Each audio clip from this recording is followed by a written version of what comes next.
Sivaya Nama Tiruchitrambalam.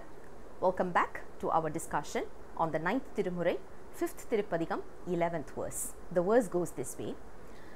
Tiruchitrambalam.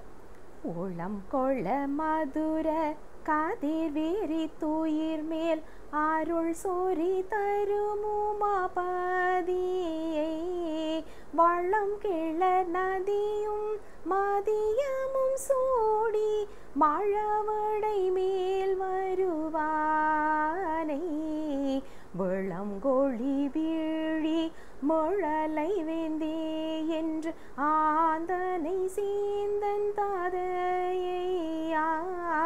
களம் கொள அழைத்தால் பொழைக்குமோ அடியின் கை கொண்ட கனக கற்பகமே. திருச்சிற்றம்பலம். Yet another beautiful verse. In this, he starts with the grace of Lord Shiva. We all know Lord Shiva means love, means grace. He is there to give all the existence with his grace, and that is his only objective. We all know about that, and once you fall in love with Lord Shiva, we will all start appreciating this quality. That's exactly what is being resonated in this particular verse. In this verse, he says, as in Sendhanar says, we have to start relishing Lord Shiva in our thoughts, in our mind, in our soul, in our heart. How is that possible? If you look at it, the next word, the next phrase itself he puts in as, who is in the form of a fire, who's in the form of light, who's in the form of the brightest form of light as well as the heat, which is nothing but Annamalayar. We all know the moment we think of Annamalayar, we will surely be, we'll get into the path of Mukti. So how is that possible? Very simple. When we start thinking about Lord Shiva, we start uttering his words, his mantra, we always keep talking about him. Obviously, we will not accumulate any karma, and because of that, we will achieve mukti. He also talks about another very important phrase as of today, whatever is needed for this world. We all are aware of this ecosystem, and we know in the ecosystem, none of the species is superior or inferior. Everything has its own part to play in this ecosystem to maintain the equilibrium of this world.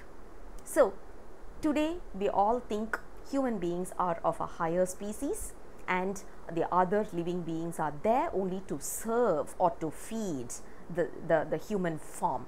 Indeed, we are wrong, because even if we are talking about a small honeybee, if it has been totally vanishing from this world, if it's vanished from this world, we human beings cannot survive as well. Which means every living being is dependent on one another, and that is what today's science, today's ecosystem is very clearly explaining it to us.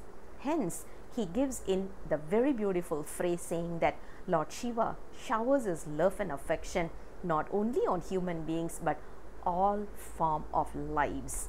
When we say life, all the way from a small bacteria, all the way to a plant, all the way to a four-legged animal, to a fish, or some living being which is in the water, or an amphibian, or even an human being, or a carnivorous, herbivorous, whatever we call, even an omnivorous.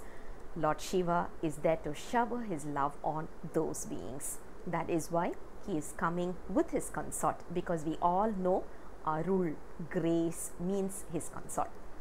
Not only that, he also talks about another graceful act of Lord Shiva, which is he has given a place for the moon crescent as well as Ganges in his hair.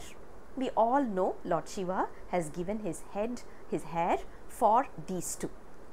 If we look at it, both of them came in, they came with different objective, whatever it is, but at the end of the day, they fell at Lord Shiva's feet. So, whoever surrenders to Lord Shiva they will be given the equal treatment without having any kind of a discrimination, is what Lord Shiva is all about. And that is why he's coming in the, we all know his vehicle rather is the bullock cart, bullock basically. The cow represents the equilibrium state, and that is why Lord Shiva is coming in that.